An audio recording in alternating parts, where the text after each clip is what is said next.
Okay guys, so today I'd like to show you how to graph a linear function a little bit like this. So in a standard form, for example, 2x take away 3y equal to 12.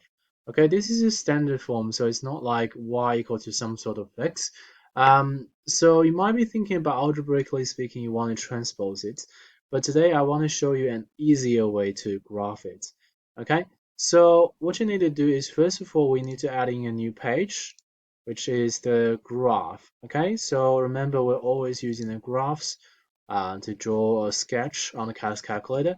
Now, when we get to this page, press the menu and go to graph entry and go to the equation templates and go to the first one line and then go to the third one line standard. So let's do that slowly again. So go all the way back to the menu, go to number 3, graph entry, go to number 3, equation templates, go to number 1, we're graphing a straight line, and go to number 3, we're graphing a standard line. So click on that.